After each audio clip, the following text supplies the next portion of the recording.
Dr. John Perry decided it was time to go home.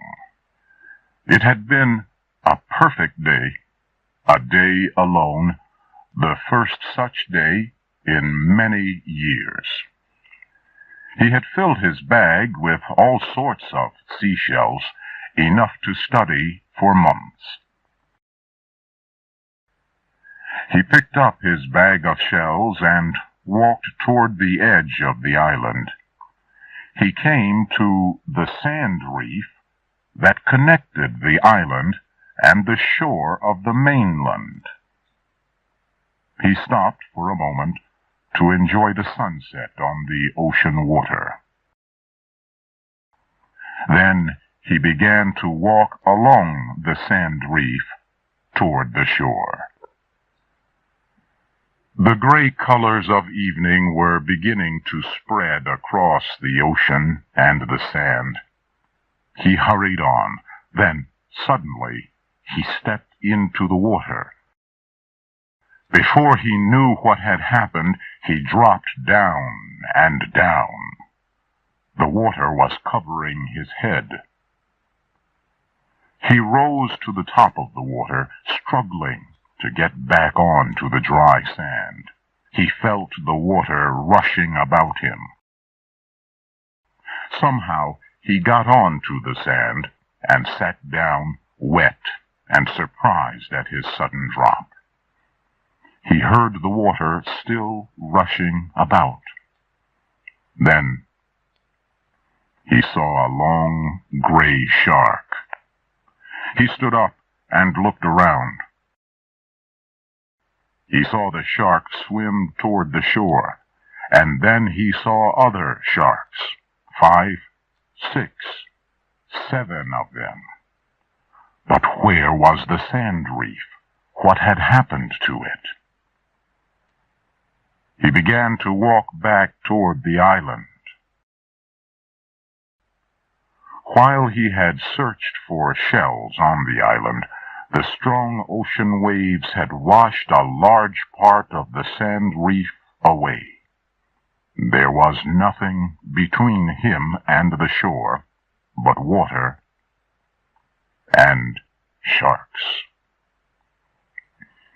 He did not know much about sharks, but he was a good swimmer. He looked at the shore, which was now almost black against the red sky.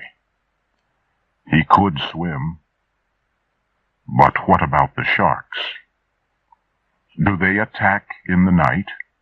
He tried to remember what he had read about sharks. Did sharks find their food by smelling it? If they did, it meant they looked for food at all times, even during the night. He decided not to swim to shore. It was too dark, and he wanted to see the enemy if he was to fight it. He looked around for his bag of shells and found it a few meters away. He pulled the bag onto some dry sand, then sat down next to it. The wind was warm. The stars began to show. The moon rose.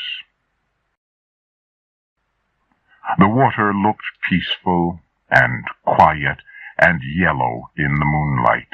The gentle noises of night soon made him sleep, but not for long. Most of the night he lay down and looked up at the stars, thinking. He thought of wood for a fire, wood to signal for help. But there was no wood. He thought of the sharks. Would they go away during the night?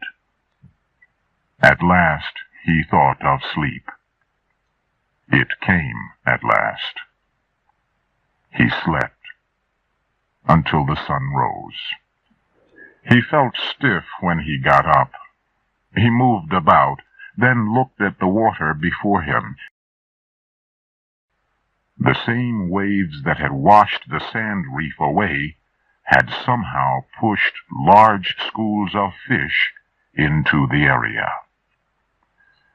He watched the sharks kill. They swam after the schools of fish, played with them, and killed them even though they were not hungry. They would not let the fish swim out into the open sea. He looked at the sea. If he swam to shore, he would be in the water 5, 6 minutes. A lot could happen in that time. He looked at the sharks now near the shore. They were still feeding. It was hard to think of himself being attacked by a shark. A man, when he is healthy, feels good. But the pain, a torn belly, a missing leg, a badly crushed head by those powerful teeth. No, no. He wanted to live. To swim now might mean sudden death. But the sharks might stay here for days, a week or more. If he had not looked down, he would be halfway across now, with the shark chasing after him. He did not think of the rest. He stood up and looked around again. How could he make the sharks move out to sea? If they swam out to sea, he could swim to shore before they saw him. He saw the sharks rolling and playing. Their hunger was now gone. They were killing for fun. How could he make them move? He pulled his knife from his belt. Sharks can smell blood, he thought. He put the knife against his leg and cut deep into the flesh. The blood ran out. He caught it on his white shirt. When the shirt was red and wet, he tied some cloth around his leg to stop the flow of defenseless it was. He thought of the flat nose of the shark hitting from below. He lifted his head again to breathe. He saw the shore very near. From behind he felt the water rush toward him, almost pushing him, helping him. He kicked and shouted as loud as he could.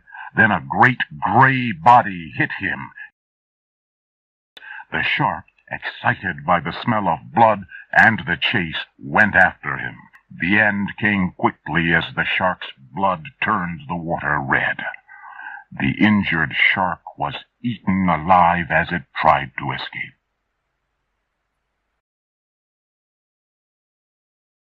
Thank you for watching this video. Please like, share and subscribe to the channel to see the latest videos. Thank you.